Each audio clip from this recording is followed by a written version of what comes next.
할렐루야. 오늘도 성령 하나님께서 성전으로 우리 가운데 함께 계시는 줄로 믿습니다. 우리가 주님을 믿는다 하는 것을 한마디로 표현한다면 그것은 아마 다음 찬스, 다음 기회가 준비되었음을 믿는다라는 겁니다. 그것은 더 좋은 것으로 준비되었음을 믿는 거예요. 오늘 지금 우리가 어떤 일로 실패의 자리에 서 있을 수 있어요. 그러나 우리가 낙심하지 말 것은 다음 찬스가 있어요. 다음 기회. 또 어떤 죄악으로 인해서 우리가 낙심하고 절망하지만 우리가 낙심할 필요 없어요. 왠가 하면 다음 찬스가 또 있어요. 오늘따라 생명을 다할까봐 두려워하십니까? 오늘 죽을까봐 두려워요? 다음 찬스가 있어요. 다음 기회가 있어요. 다음 하나님이 더 준비한 생애가 있어요. 제 친구 어머니 중에 여의도 큰 교회 다니는 권사님이 계세요. 굉장히 믿음도 좋으셔가지고 교회 일도 열심히 하시고 뭐 여러 가지 믿음의 생활을 하셨는데 이 건강검진을 다 자식들이 받으라고 해도 받지 않고 계시는 거예요. 그래서 몸이 이상해졌는데도 자식들이 그렇게 건강검진을 좀 받으시라고 해도 받지 않으셨어요. 그래서 아니나 다를게 진짜 나중에 검사를 해보니까 몸이 너무 안 좋으셔서 암이라는 그런 폐암이라는 그런 선고를 받으시고 그래서 모든 전신에 이제 퍼져서 죽게 될 지경에 이르셨을 때 얘기를 하시는 거예요. 왜 어머니 그렇게 좀만 일찍 가시면은 치료받을 수 있었는데 왜 병원에 안 가셨는가? 혹시 병원에 가면 암이라고 그럴까봐, 큰 병원에 가보라고 그럴까봐 겁나서 난 못 갔어. 자, 그렇게 믿음 좋고 그렇게 주님이 열심히 한다고 했는데 이 다음 생애에 대한, 이 다음 기회에 대한 확신이 없었던 거예요. 아직도 이 죽음의 공포에서 벗어나지 못하신 분 계시다면 죄송합니다만 주님을 제대로 못 만나신 분이에요. 이 땅의 것과 비교할 수 없을 정도로 좋은 곳, 내가 그곳에 갈 수 있다는 그런 확신, 그 확신인데 무엇 때문에 오늘 이 땅에서 삶을 사는데 그렇게 연연하겠습니까? 오늘 마태복음 13장에 보시면 주님께서 천국에 대해서 이렇게 말씀하시죠. 천국은 마치 밭에 감추인 보화 같으니 어떤 사람이 그것을 발견한 후에 숨겨두고 기뻐하면서 돌아가서 자기 모든 소유를 다 팔아서 그 밭을 샀다라고 얘기를 하고 있어요. 우리에게는 항상 다음 기회가 있어요. 다음 기회. 지금 우리가 낙심하지 않을 수 있는 이유는 다음 기회를 하나님께서 준비해 놓으셨는데 그 다음 기회가 더 좋은 기회라는 거예요. 저는요 사실 주님을 온전히 바라보기 전까지 굉장히 현실에 집착하고 또 승부에 강했던 사람이에요. 3번 뭐 가져야 된다 그러면 막 세상 없어도 가져야 돼요. 마음먹으면 반드시 이겨야 되고 반드시 해야지 직성이 풀리는 그런 사람이었어요. 그래서 승부에 강한 사람. 그래서 흔히 선수들이 승부에 강하다고 하는데 저는 뭐 운동선수도 아니었지만 굉장히 승부에 강했어요. 이렇게 제가 저희 삶을 이렇게 돌아보니까 아마 어릴 적에 아버님께서, 고인 되신 아버님께서 저를 어릴 적에 좀 그렇게 키우셨던 것 같아요. 이렇게 돌아보면요. 왜냐하면 저 어릴 적에 굉장히 비리비리했거든요. 그래서 맨날 어릴 적에 병원만 다니고 병원을 막 제 집처럼 어린 시절에 다녔던 그런 기억이 나요. 그래서 아버님께서 혹시 얘가 살아남게 살지 못하고 비리비리하게 맨날 맞고만 다닐까봐 아마 어렸을 때부터 굉장히 어떤 뭐 스포츠 같은 것을 많이 시키셨던 것 같아요. 그래서 권투도 시키셨고 뭐 야구도 시키셨고. 그래서 어릴 때 저희 집에는 늘 권투 글러브와 야구 글러브가 있었어요. 두 개씩. 그러니까 그 당시 이 야구 글러브가 집에 있는 애들이 몇 명 없었어요. 그래서 아이들이 야구할 때는 늘 저를 불러요. 야, 같이 가자. 왜냐하면 제가 야구를 잘해서 그런 것이 아니라 야구 글러브가 필요해서 야구 장갑이 모여야지 야구를 할 수 있었기 때문에. 이렇게 어렸을 적에 권투도 시키시고 뭐 야구도 시키셔서 그래서 지금 이 아버님의 모습이 선한데 아버님이 퇴근하시고 집에 돌아오시면 늘 야, 일로 와. 나 권투하자. 그래서 권투장갑 끼시고 그때는 뭐 아버님이 크시니까 이게 무릎을 꿇으시고 저하고 권투를 하시면서 했던 기억이 나요. 그래서 아버님이 어렸을 때 제가 굉장히 뭐 소위 말해서 깡이라고 그래야 되나요? 막 그래서 시합을 하면서 깡이라는 거, 뭐 승부욕을 굉장히 막 사나잡게 만드시려고 심으셨던 그런 기억이 나요. 그래서 그런 이유 때문에 그런 건지 굉장히 승부욕이 소유욕, 승부욕을 강하게 가지고 자랐습니다. 그러다 보니까 집착도 강했고 소유욕도 강했고 어떤 것을 얻기 위해서는 때로는 거짓말도 하고 때로는 편법도 쓰고 그래도 그것을 가지지 못하면 억울해서 막 잠을 자지 못했고 그것을 반드시 가져야만 한다는 생각이 저를 지배했기 때문입니다. 그러나 제가 장성해서 이제 주님을 바라보기 시작하면서 무언가를 갖기 위해서 막 집착하거나 또 어떤 것을 가지지 못할 때 또 제 가운데 마귀에게 처절하게 무너지는 현장에서 제 안에 들려오는 주님의 음성이 있었어요. 주님의 음성. 야, 종아야, 다음 기회가 있잖아. 다음 기회가 있잖아. 그래서 저는요, 실패 현장에서 잠시 낙심할 수 있지만 하나님을 떠오를 때마다 미소를 짓게 돼요. 미소를 짓게 돼요. 마음이 편안해지면서 아, 그렇지. 다음 기회가 있지. 다음 기회가 있지. 더 좋은 것을 준비해 놓으신 다음 기회가 있지. 그리고 정말 저희 삶을 돌아오면 제가 가지려고 발버둥 치다가 얻지 못할 때보다 그 다음에 하나님이 저에게 더 좋은 것을 주셨던 것을 경험하게 돼요. 이 주원교회 사역만 해도 그래요. 그렇게 청빙청 참 노래를 부르다가 그 다음에 주신 기회가 이 주원교회 사역입니다. 근데 지금 이 주원교회 사역이 어떤 큰 교회에 청빙받은 것보다도 더 기쁘고 저는 마음이 편안합니다. 이제 10월 마지막 주면 딱 1년이에요. 딱 1년. 1년을 돌아보면 참 이게 하나님의 은혜구나. 내가 뭐 어떤 큰 교회 간 것보다 지금 뭐 어떤 큰 교회에서 오라고 해도 저는 가고 싶은 마음이 없어요. 저는 이 사역이 너무너무나 하나님이 맡긴 사역이기에 기쁩니다. 무엇보다도 그동안 저를 인도하셨던 길에 대한 답이 기도예요. 저를 목회시키고 저를 공부시키셨던 그 길에 대한 그 답이 지금 이 사역이라는 겁니다. 이 시대 속에서.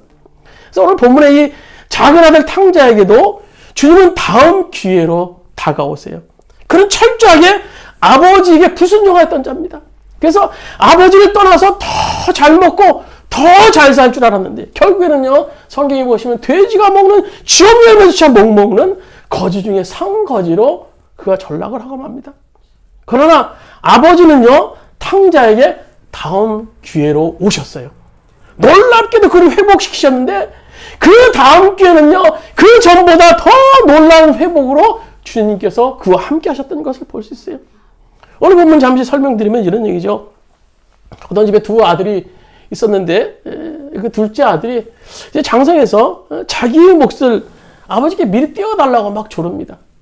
뭐 자식이기는 부모가 어디 있겠습니까? 몇 날 며칠을 막 때렸었는데 결국 자기 재산의 몫을 챙겨서 이제 먼 나라로 가출해 버립니다.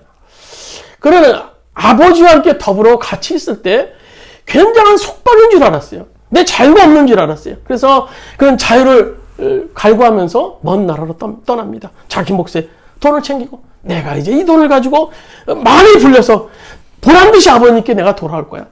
그래서 자유를 찾아 먼 나라로 떠나갑니다. 아버지의 잔소리가 없는 자유를 찾아서. 이것이 탕자의 화려한 외출이었어요.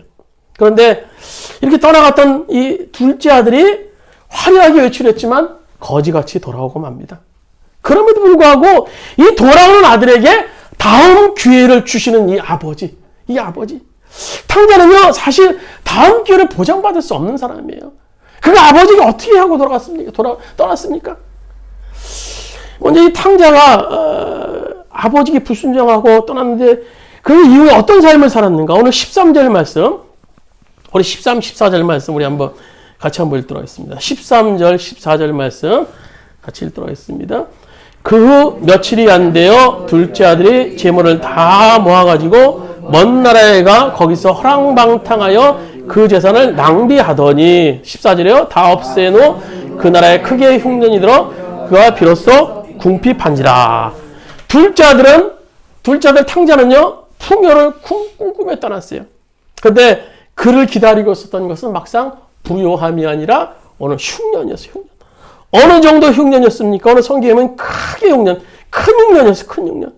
그는 아마 아버지의 많은 재산을 가지고 떠났을 때 전부 허랑방탕하게 쓰진 않았을까요? 아버지에게 이제 나중에 큰 소리라도 치려면 아버지가 나오면서 내가 잘 살 거야, 나 이제 잘 살아 돌아갈 거야 하고 큰 소리 치고 떠나지 않았겠습니까? 그래서 돈을 불리기 투자도 해보고 뭐 장사 여러 가지 돈을 불리기 위한 일들을 했을 것입니다. 그러나 그는 그것을 철저한 흉년을 경험하게 됩니다. 또한 그는 자유를 꿈꾸며 떠났어요. 아버지의 잔소리도 간섭도 없는 자유의 나라, 그 자유를 위해서 떠났습니다. 내 마음대로 할 수 있는 것. 그동안 아버지의 잔소리에 귀가 따가웠어요. 말씀 보라, 기도해라, 뭐 선하게 살아라, 어떻게 살아라. 귀가 따가웠어요. 이제 모든 거 내 마음대로 할 수 있는 거, 내 뜻대로 할 수 있는 그 나라, 자유로운 줄 알았어요. 정말 자유로울 것 같았어요. 그렇게 아버지를 떠난 그가 어떻게 됐습니까? 정말 그렇게 풍요로워졌습니까? 정말 그렇게 아버지의 속박이라 생각해서 떠났던 그가 자유로워졌습니까? 그의 삶이 지금 어떻게 됐는가? 15절 말씀 우리 한번 같이 읽도록 하겠습니다. 15절입니다. 같이 읽겠습니다. 가서 백성 중 한 사람에게 붙여 사니 그가 그를 들러보내어 돼지를 치게 했는데 그가 돼지 먹는 쥐업 열매로 배를 채우고자 하되 주는 자가 없는지라. 그는 지금 돼지가 먹는 쥐업 열매조차 먹을 수 없는 지위로 전락했어요. 꿈꿨던 풍요, 꿈꿨던 자유, 이제 먼 이야기가 됐어요. 언제 나의 삶에 그런 것이 있었는가? 언제 풍요, 언제 자유를 내가 찾아서 떠났는가? 이제 찾아볼 수가 없게 됐어요. 이 탕자는요, 출발부터 잘못된 가치관을 가지고 시작합니다. 첫 단추부터 잘못 끼워진 그의 삶은 제대로 될 수가 없었어요. 물질이 많으면 행복할 것이라는 가치관, 그는 아버지를 떠나면 자유로울 것이라는 왜곡된 가치관을 가지고 있었습니다. 우리는 흔히요, 뭐 좋은 집에 살고 뭐 좋은 차를 타고 다니면 그런 사람 보면 야, 저 사람 잘 사나 보다. 야, 50억 퇴직금 받고 몇천억 배당금 받으면 야, 저 사람 잘 살겠지? 이렇게 말하는데요. 정확히 말하면 틀린 거죠. 그런 사람은 잘 사는 것이 아니라 부자입니다. 부자. 사람들은 흔히 소유의 가치, 자기가 가진 것이 높으면 잘 사는 것으로 생각해요. 그러나 보세요. 소유 가치가 높아야 잘 사는 것이 아니라 존재의 가치가 높아야 잘 사는 거예요. 왜냐하면 인간은요, 다른 네 발 달린 짐승과 다릅니다. 목적이 있어야 돼요, 목적. 존재의 가치, 내가 왜 오늘 여기 있어야 되는가? 그 가치가 있어야 되는 거예요. 예수를 믿건 안 믿건요, 상관없이 소유의 가치는 높아질 수 있어요. 그래서 우리나라 뭐 삼성이 제일 큰 기업인데요, 그 집은요 예수 안 믿어요. 불교 믿습니다. 근데 소유의 가치가 얼마나 높겠습니까? 하지만요, 예수를 믿지 않으면 존재의 가치가 높아질 수 없어요. 다시 말씀드리면 예수 안 믿고도 부자가 얼마든지 될 수 있습니다. 그러나 예수 안 믿고는요 잘 살 수 없다라는 거예요. 왜냐하면요, 우리 존재 가치는 예수님께로부터 비롯되기 때문입니다. 그래서 존재의 가치는 존재의 목적에서 나와요. 왜 우리가 존재하는가? 그 목적이 있습니다. 목적 없이는요 존재하는 것이 아무것도 없어요. 오늘 여기 피아노가 있어요. 피아노 존재의 목적이 있기 때문에 여기 있는 거예요. 뭐 이 땅에서 모든 것들은요 다 존재의 목적이 있어요. 근데 이 피아노가 이 존재의 목적은 아름다운 선율을 내는 거예요. 지금 저희가 강대상으로 쓰고 있습니다만 이 피아노의 목적은 강대상이 아니라 아름다운 피아노 소리를 내야 돼요. 아름다운 선율을 내야 돼요. 근데 어느 날 이 피아노가 삑삑삑 막 소리가 나요. 물론 고가니까 버리진 않겠죠. 뭐 고치고 하다가 결국 소리가 제대로 안 나면요 어쩔 수 없어요. 이 목적은 아름다운 선율을 내는 거기 때문에 이 피아노는 존재의 가치가 없어서 폐기처분할 수밖에 없는 겁니다. 지금 모든 존재의 가치는요 목적에서 나와요. 목적이 있다는 거예요. 목적을 떠나서 존재의 가치는 없는 겁니다. 따라서 사람의 존재 가치는요 몇 평에 살고 무슨 차를 몰고 내가 수십억을 가지고에 따라서 정해지지 않는다라는 겁니다. 그런 의미에서 과연 내가 오늘 지금 목적대로 살고 있는가 하는 질문은요 굉장히 중요합니다. 오늘 많은 사람들은 자신의 존재 가치에 대해서 잘 생각하지 않으려고 해요. 그래서 오늘 뭘 먹을까? 뭘 입을까? 뭘 마실까? 그래서 자기 좋은 집 자랑하려고 하고 자기 좋은 차 자랑하고 싶어요. 그러면서 스스로 위안을 합니다. 나는 잘 살고 있어. 난 행복해. 그러나 행복하고 잘 살기 위해서는요 근본적으로 자신의 존재의 목적을 알아야 돼요. 목적. 인간은 동물이 아니에요. 먹고 배설하고 그것만으로 만족하는 존재가 아니라는 겁니다. 결국 본능으로 만족할 수 없는 것이 인간이라는 겁니다. 그렇다면 우리의 존재 목적은 어디서부터 비롯됩니까?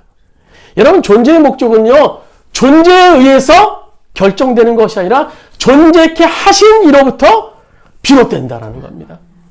여러분, 여기 이 볼펜이 있어요. 볼펜이 있어요. 볼펜은요, 스스로 목적을 가지고 만들어질 수는 없어요. 내가 이런 목적이 있으니까 내가 이게 힘이 되고, 내가 플라스틱 만들고, 이렇게 해서 나 필기독으로 만들어질 거야? 아니에요.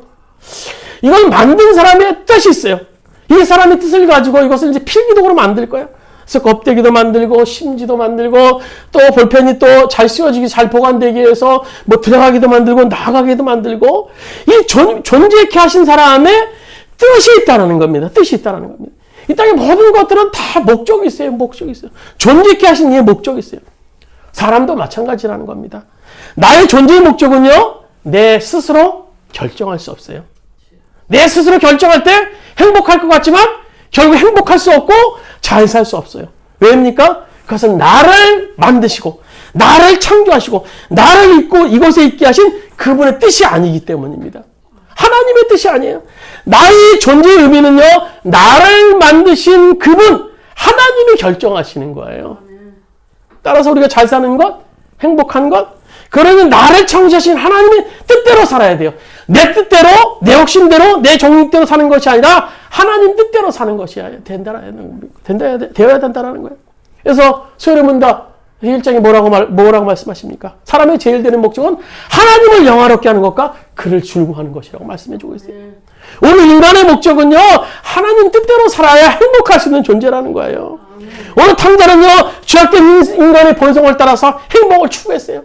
부를 따라서, 또 아버지 자유를 따라서, 그 결과 그는 어떻게 됐습니까? 혹독한 겨울을 맞이하고 있어요. 탕자의 차디찬 겨울, 그 속에서 탕자는 뭘 느꼈습니까? 오늘 17절, 우리 18절, 19절, 우리 3절 우리 같이 한 목소리 한번 읽도록 본문 17, 18, 19절입니다. 이에 스스로 돌이켜 이르되 내 아버지에게는 양식이 풍족한 품꾼이 얼마나 많은가. 난 여기서 추려 죽는구나. 내가 일어나 아버지께 가서 이르기를 아버지 내가 하늘과 아버지께 죄를 지어 싸우니 지금부터는 아버지의 아들이라 일컬음을 감당하지 못하겠네이다. 나를 품꾼의 하나로 보소서 하리라 하고. 이것은요, 탕자의 독백입니다.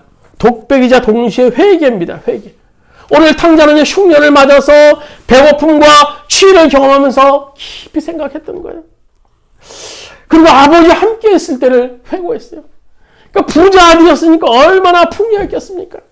아버지와 더불어 누렸던 그 풍요함이 지금 배고픔과 취에 떨면서 그 풍요함을 생각하게 됩니다.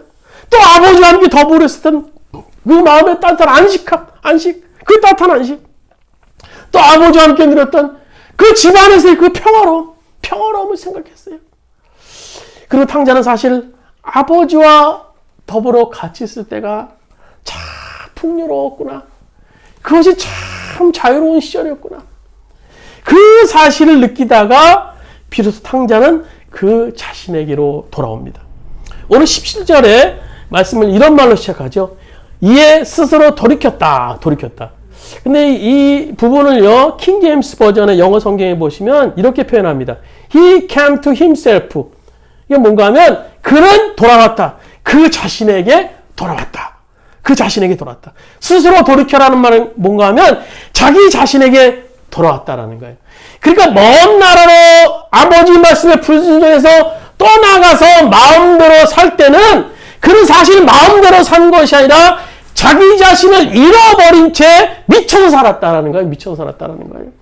누구에 의해서 미쳐서 살았다는 거예요? 마귀에 의해서 미쳐서, 물질에 미쳐서 살았다라는 겁니다. 오늘 이 땅의 모든 역사 가운데 가장 시급한 역사, 이 땅의 역사가 있다면 모든 사람들이 자신에게 돌아오는 거예요. 지금 이 땅의 모든 것들은 좀 심하게 말하면요, 미쳐 있어요. 돈에 미쳐 있고, 물질에 미쳐 있고. 보세요. 요즘에 굉장히 히트치는 영화가 있죠. 오징어 게임이라는 그런 영화. 그건 뭐 상영관에 사는 거 아니라 유료 이제 가입을 하고 유선 방송으로 보는 넷플릭스라는 곳에서 상영을 하는데 세계적으로 막 난립니다. 근데요, 그 열광할 필요가 없는 영화, 19금 영화로 얼마나 잔인한 영화인지 몰라요. 잔인한 영화인지 몰라요. 그 영화 내용은요, 그러니까 빚에 쫓기는 사람들을 모아놓고 서바이벌 게임을 하는 거예요. 서바이벌 게임. 생존 게임을 하는 거죠. 그래서 마지막 남는 사람에게 456억을 이제 주는 거예요. 그 과정 속에서 수없이 많은 사람들이 막 총에 맞아 죽고, 막 땅에 떨어져서 죽고, 막 피 줄줄 흘리면서 막 잔인하게 죽는 생존 게임을 그리는 거예요. 얼마나 잔인한 영화인지 몰라요. 근데 사람들은요, 오늘 그걸 보고 열광하고 있다는 건 오늘 이 사회가, 이 세상에 지금 올바르게 나가지 않고 있다는 그런 반증이기도 합니다. 지금 우리 주변에 벌어지고 있는 여러 일들을 보면요, 정말 세상이 이 돈에 미쳐 있는 거야. 돈에 미쳐 있는 것 같아요. 세상이 돌아가는 메카니즘 중심에는요, 돈이 딱 박혀 있어요. 돈이 박혀 있어요. 그거에서 돌아갑니다. 돈에 돌아가요. 그 뒤에는요, 사단의 역사가 있는 거죠. 오늘 이 탕자의 깨달음은요, 오늘 우리들에게도 필요해요. 아버지를 떠나서 나는 살 수 없는 존재구나. 나는 아버지를 떠나 살 수 없는 존재구나. 내가 겪는 흉년 속에서 이 생각에 도달한 사람은요, 하나님은요, 다음 찬스를 기대할 수 있는 사람입니다. 하나님이 주시는 다음 찬스. 주님이 준비하신 다음 기회를 볼 수 있는 사람이에요. 그러나 흉년 속에서 여전히 인간적인 방법을 쓰고 사람을 찾아다니고 돈을 쫓아다닌다면요, 당장은 그 흉년을 면한 것 같지만 하나님 없는 그 삶은 여전히 흉년일 수밖에 없는 겁니다. 오늘 요한복음 15장 5절은 말씀하시죠. 나는 포도나무여 너희는 가지라. 너희가 내 안에 거하고 내가 너희 안에 거하면 사람이 많은 열매를 맺을 수 있는데 나를 떠나서는 너희가 아무것도 할 수 없다 말씀하고 계세요. 오늘 탕자는 비로소 흉년을 통해서 아버지께 돌아옵니다. 돌아온 그가 20절에 보시면 이렇게 돌아오는 그에 대해서 이렇게 말씀하고 계시죠. 20절 상반절에 보면 이에 일어나서 아버지께 돌아갔다.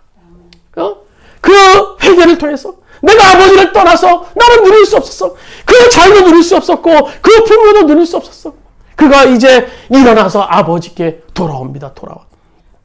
창세기에 보시면요, 아담과 하와에게 하나님께서 선악과를 따먹지 말라고 말씀해 주세요. 그래서 인간에게 선택의 자유를 주셨죠. 선택의 자유를 주셨어요. 선악과를 만들어 놓고 무슨 큰 아크릴판으로 막고 이거 먹으면 안 돼 말씀하신 것이 아니라 선택의 자유를 주셨어요. 이것을 신학적인 용어로 자유의지라고 합니다. 자유의지를 주셨어요. 그래서 그들에게 자유의지를 하나님께 주셨어요. 그리고 그 자유의지를 통해서 하나님은요, 우리를 당신과 교제하는 존재로 삼으시길 원하셨다는 겁니다. 인간이요, 로봇과 주인과 하나님과의 그런 관계를 원하시는 것이 아니라 순종을 통한 교제, 감정을 가진 그런 교제를 하나님께서 원하셨다라는 거예요. 그래서 이 땅의 피조물의 인간은 누구나 자유의지가 있습니다. 순종이냐 불순종이냐, 하나님을 바라볼 것인가 아니면 죄를 향하여 설 것인가. 오늘 탕자에게도 하나님께서 자유의지를 주신 거예요. 아버지의 말씀에 순종이냐 불순종이냐. 오늘 우리는 하루의 삶을 사는 동안 수없이 선악과 앞에 우리가 봉착하게 됩니다. 과연 순종을 택할 것인가 불순종을 택할 것인가. 오늘 자유의지를 하나님께서 우리들에게 주셨어요. 그리고 그 결과는요, 에덴 동산에서 주님과 함께 사느냐 아니면 사단의 노예로 사느냐로 우리들 삶에 나타나게 됩니다. 오늘 이 탕자의 불순종의 자리에서 탕자는요, 일어납니다. 일어나요. 순종을 선택합니다. 그 순종은요, 그 회개로부터 출발되었습니다. 그래서 좀 전에 읽은 말씀이 그 회개죠. 이에 스스로 돌이켜 11절에 보시면 내 아버지께는 양식이 풍족한 품꾼이 얼마나 많은가. 나는 여기서 취려 죽는구나. 내가 일어나 아버지께 가서 그에게 이르기를 아버지, 내가 하늘과 아버지께 죄를 지었사오니 지금부터 아버지 아들이라 일컬음을 감당치 못하게 된다. 나를 품꾼의 하나로 보소서. 이렇게 회개한 탕자는요, 이제 순종을 결단합니다. 그래서 20절에 보시면 이에 일어나 아버지께로 돌아갔다라는 겁니다. 우리 중에 어떤 분은요, 늘 회개만 하는 분이겠어요. 회개. 아유, 주님 죄송합니다. 말씀대로 살겠습니다. 말씀대로 살겠습니다.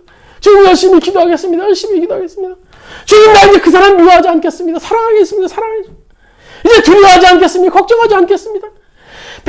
매일매일 우리는요, 회개만 해요. 회개. 거기까지만 끝내. 오늘 베드로후서 2장 22절 우리 주보했습니다. 우리 같이 한번 읽도록 하겠습니다. 베드로후서 2장 22절입니다. 개가 그가 그 토하였던 것에 돌아가고 돼지가 씻었다가 더러운 구덩이에 도로 누웠다 하는 말이 그들에게 응하였도다. 여러분 진정한 회개는요 돌아서는 거예요. 돌아서는 것. 주님을 향하여 하는 겁니다. 돌아섰어요. 죄에서 돌아서서 불순종의 자리에서 일어나는 거. 그리고 그분을 바라보는 겁니다. 믿음의 눈으로. 내 힘으로 순종하려면 불가능해요. 내 힘으로 그 죄악 가운데 일로 가면요 불가능해요. 믿음의 창시자요 믿음의 주인 되시는 주님만 온전히 바라볼 때 오늘 탕자처럼 일어나 아버지께 갈 수 있게 되는 겁니다. 오늘 20절 말씀, 우리 본문 20절 말씀 같이 한 목소리로 한번 읽도록 하겠습니다. 20절입니다. 이에 일어나서 아버지께로 돌아가니라. 아직도 거리가 먼데 아버지가 그를 보고 측은히 여겨 달려가 목을 안고 입을 맞추니. 오늘 우리에게 다음 기회를 주시기 위해서 기다리시는 아버지의 모습을 오늘 볼 수 있어요. 탕자가 어떻게 영접되었습니까? 먼저 아버지가 그를 기다리세요. 근데 그럴 만한 존재입니까?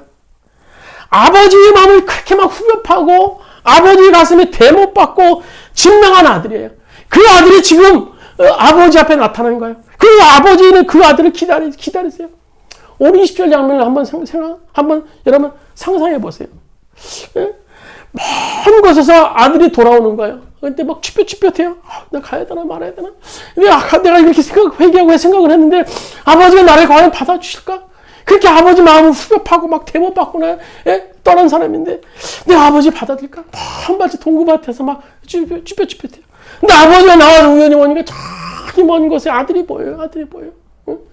아버지는요, 아들을 찾는 아버지는요, 아무리 먼 곳에 있어도요, 그 아들 볼 수 있어요. 아들은요, 아무리 멀리 있어도 아버지 못 봅니다. 그러나 아들을 찾는 아버지는요, 아무리 멀리 있어도 우리 아들이야 하고 달려갑니다. 오늘 아버지가 그 아들을, 오늘 주저하는 그 아들을 보고 막 오늘 성경에 보면 먼저 달려갔다라는, 누가 달려갑니까? 아버지가 달려가요, 아버지. 누가 봤습니까? 아버지가 발견했어요, 아버지가. 아버지 뭐 눈이 침참하지 않았겠습니까? 그 장성한 아들이니까. 근데 아버지가 먼저 보고 달려간 거예요. 이 둘째 아들이 어떤 아들입니까? 아버지가 그를 보고 달려간 것. 성경상에서는요, 그런 일도 아버지의 사랑을 받을 만한 일이 하나도 없었어요. 존재하지 없는 아들이었습니다. 그러나 기다리심으로 맞아주신 아버지, 그리고 그 다음에 완벽한 회복을 시켜주십니다. 이렇게 맞아주신 그 자체만으로도 사실 감격스러운 일 아닙니까? 아들의 입장에서요. 근데 20절 하반절에 보면요, 저를 보고 측은히 여겨 달려가. 측은히 여겨 달려갔다. 그 다음에 목을 끌어안고 어떻게 했습니까? 입을 맞췄어요. 근데 입 맞췄다라는 이 말의 본래 원문에 보면요, 그냥 의례상으로 한번 이렇게 쭉 맞추는 것이 아니라 많이 맞추는 거예요.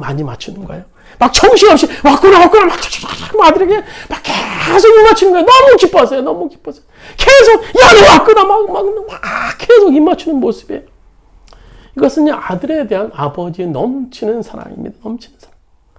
계속 22절 말씀을 우리 한번 보시겠습니다. 22절입니다. 아버지는 종들에게 이르되 제일 좋은 옷을 내어다가 입히고 손에 가락지를 끼우고 발에 신을 신기라. 이제 그 다음 기회를 작은 아들에게 주시는데 그 아들을 회복시켜 주세요. 이전보다 더 좋은 것을 회복시켜 주세요. 제일 좋은 옷을 입혀주셨다는 것은요, 주의를 회복시켜 주셨다는 거예요. 손에 가락지를 꼈다는 것은요, 아버지 모든 권한을 이제 너희한테 위임한다라는 겁니다. 새 신을 신겼다라는 것은요, 이제 너는 자유자라는 의미를 가지고 있어요. 그러니까 모든 것은요, 탕자의 필요성보다도 그가 이제 존귀한 자가 되었다라는 그런 어떤 상징적인 의미를 가지고 있는 그런 성경 구절입니다. 그리고 그 다음 23절, 24절에 보시면 잔치가 벌어졌어요. 큰 잔치가 벌어졌어요. 이렇게 잔치를 배설하고 사랑하는 아들이 돌아오기만을 기다리고 있었던 이 아버지. 그리고 완벽한 기다리심을 통한 또 완벽한 회복을 시켜주세요. 여러분, 이런 분이 하나님 아버지십니다. 여러분, 멋있지 않습니까? 정말 멋있는 분이세요. 근데 더 놀라운 것은 오늘 본문의 사건을 가만히 보시면요, 이 아버지는 집 나간 작은 아들을 미리 다 용서해 놓고 기다리셨어요. 미리 용서해 놓으셨어요.